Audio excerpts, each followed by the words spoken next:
A brawl is surely brewing. And begin!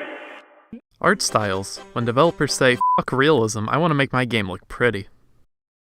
In general, art styles relate to the way certain things are drawn or designed, but in the world of video games, it can relate to a game's aesthetics, colors, and general design outside of graphical fidelity, on top of those other things. To me, a unique art style can greatly benefit a video game in creatively expressing its themes or worlds, and it can even make games age better in the process compared to games that just stick with the status quo. So today, I thought it would be fun to take a look at how art styles in video games have evolved throughout the years, and to just talk about some unique ones in general. Before we start, a lot of this video will just seem like a history of graphics because honestly, graphics and art styles are pretty closely related. Obviously, as games evolved, so did their designs, ideas, and of course their overall graphical fidelity. But as time went on, developers found it much easier to stick to certain styles that would most suit their games. For example, instead of making Sonic look like a real-life hedgehog, the guys at Sega realized they actually wanted to sell their games, so they made him look more cartoony to make him appeal to a more general audience. Now, that's probably a horrible example, but hopefully it gets my point across on the differences between games with technically good graphics versus games with stylized designs. Also, it's time to bust out my favorite series of 18 words. I obviously can't look at every art style ever made, so maybe we can revisit this topic sometime. Anyway, let's get on with the video, starting with some of the earliest forms of art styles in games. During the inception of the universe, aka the early 70s, video games didn't really have much of an intentional art style. With the first and second generations of game consoles, technology was extremely primitive, and compared to the stuff that we have today, it was basically impossible for developers to creatively express their ideas fully, especially when most objects were just represented through squares. This era's art style is technically the start of pixel art. However, the way pixel art is perceived today mostly derives from how games looked in later generations compared to this generation that brought us Firefighter, so this barely counts in my opinion. I mean, I obviously can't blame these generations for having lacking visual styles. That'd be the equivalent of professionally critiquing cave paintings from 10,000 BC, like honestly, what did you expect given the time frame? Back then, video games were technical marvels for just existing at all, so I'll let these games slide for being a little bit ugly. While video games at this time didn't really have the most humble beginnings in terms of art styles, they helped to pave the way for future video games in the years to come. And pave the way they did because with the golden age of arcades and the rise of the third generation of consoles, we actually start to see games have unique art styles in the form of the modern and more popular interpretation of pixel art. Technology was still pretty limited at the time, but games during this era as a whole presented themselves in much more creative ways compared to previous generations, where the peak of technology was making a dude look like a stick figure. Games like the NES Mario games, Dig Dug, and a ton of others were able to better design their games around their original visions, and it's pretty clear to see simply based on how these games presented themselves. Bright and vivid colors were indicative of platformers like Kirby and Mega Man. Dark and somewhat moody colors were presented in most action games such as Metroid and Castlevania, and the more simplistic games usually meant you were about to put $5 more worth of quarters into the arcade machine just to beat Bobby's high score. This era was one of the most influential for many reasons because despite having limited storage to work with, many developers knew what color palettes, musical compositions, and character designs to use that would most relate to their game's themes, and many of these ideas would help to define their genres. While individual art styles were still pretty non-existent, it's pretty clear to see that this is where the real birth of pixel art began. But developers at the time were just simply getting started. Pixel art would carry over into the fourth generation of gaming, and the 16-bit era as a whole majorly benefited how video games looked. Games overall were much nicer to look at compared to the previous generation, and lots of design choices carried over and were even perfected.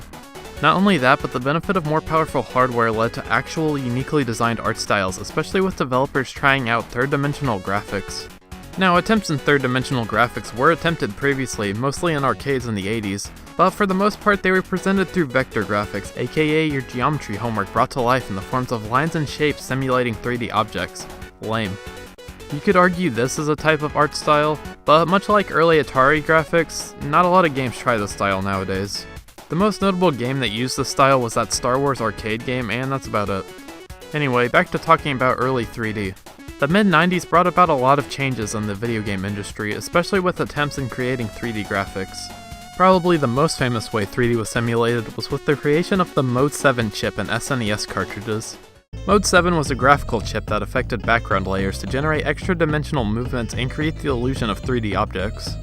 The two most notable games that used Mode 7 were Star Fox and Yoshi's Island, and overall the small chip was incredibly influential for future games as a whole. And don't you worry, we'll come back to Yoshi's Island later. Some games like Donkey Kong Country had 3D models created separately that were then scanned into the game to create incredibly detailed sprites. The early Mortal Kombat games used digitized graphics to turn pictures of real people into in-game sprites, and as a whole, lots of games were finally able to create unique and artistic art styles. This era was incredibly influential for gaming, but it was obvious to many that full-on 3D games were the next big step for the video game industry. And what was the result for when games shifted to 3D?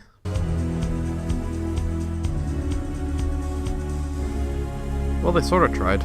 The 5th generation of consoles, when video game developers really started attempting 3D graphics and inadvertently created the low-poly art style. So yeah, games were capable of full-on 3D gameplay now, but most games still had pretty low polygon amounts, which ultimately made these games look like this. It was obviously a far cry from the type of realism developers were trying to create, but I don't know, I kinda think these early 3D games have a lot of charm stylistically. From Mario's model in Mario 64 to Lara Croft's triangular breasts, this low polygon art style was incredibly influential in furthering the development of third-dimensional graphics in video games, even if it was just a style born out of necessity. And hey, even if people didn't like how these games looked at the time, which I highly doubt considering how innovative these games were, tons of developers knew when to stick to their guns and keep their games in standard pixel art styles, and because of that, these games have aged a lot better compared to the big boys messing around with 3D. On to the 6th generation of games, and this is where I believe that developers were finally able to make their games look realistic. To many developers, perfectly recreating real-life locales and even people is one of their ultimate goals, and while games in this generation didn't entirely reach that goal, they were still incredibly influential in developing realistic art styles in the 7th and 8th generations. Games nowadays can look incredible when it comes to realism, and while reaching for realistic graphics is good and all, especially with how far technology has progressed in such a short amount of time, I feel like it makes games less unique sometimes. Lots of games in the past couple of generations just blend together stylistically, especially depending on what genres the games are. Shooter games for a while all looked the same with their overuse of browns and greens, and now games in sci-fi settings all feel like they're set in the same world with how things like armor and enemies are designed. Another thing I hate about more realistic games is that it gives devs excuses to make their games over 100 gigabytes, and it's honestly just annoying when you only have like 2 games on your console because of these large file sizes. While a lot of devs began to shift to a push for realism in their games at the start of the 6th generation of games, a new art style was being developed which would quickly become one of the best in the industry. Cell shading! I fucking adore cell shading. Making characters and worlds pop out with bright colors, thick outlines, and just overall simpler designs made for games that looked and aged beautifully stylistically. Games like The Legend of Zelda, The Wind Waker, and Jet Set Radio popularized this art style, and it's still prevalently used today. Journey, Breath of the Wild, Team Fortress 2, Ni no Kuni, Tales of Vesperia, Okami, who knew Addictions would look this good? I would be amiss if I didn't mention the stuff Arc System Works has been doing recently. Games like Dragon Ball FighterZ and Guilty Gear Xrd are jaw-droppingly gorgeous with their incredible cell shading and uses of 2D animation techniques to make these 3D models look like they're ripped right out of an anime. In my opinion, cell shading is by far the best looking art style in games, and I would totally be fine if more games used it. In the modern gaming climate, there are a wide variety of art styles used. Many indie games like Shovel Knight and Shantae stick with classic pixel art styles. Minecraft incredibly mixed 2D pixels with 3D models to make a style that has been heavily replicated since. And lots of games have actual art styles relating to how characters are actually drawn. Games like Cuphead and Skullgirls come to mind when illustrated art styles are brought up, but one of my favorite art styles in general is the Persona Q art style. Persona's art is already really good, but I love the smaller, more chibi aesthetics for these characters, and it's a style that has heavily inspired me in my own art in many ways. And now that I've exposed my own garbage drawings, let's shift gears to some other unique art styles. I really like Marvel vs. Capcom 3's and Borderlands' more comic book art styles, and the Yoshi games have always tried new things artistically, and it almost always pays off. Yoshi's Island has a color book aesthetic, Woolly World has a yarn art style that was directly ripped from Kirby's Epic Yarn, and Crafted World uses an arts and crafts aesthetic, and all of these games just look beautiful, especially Yoshi's Island's art style considering when the game was released. Zelda is a series that loves changing up its art style sometimes, and while some of them can be overuse of Bloom Effect and Twilight Princess, most of these games still look pretty sharp.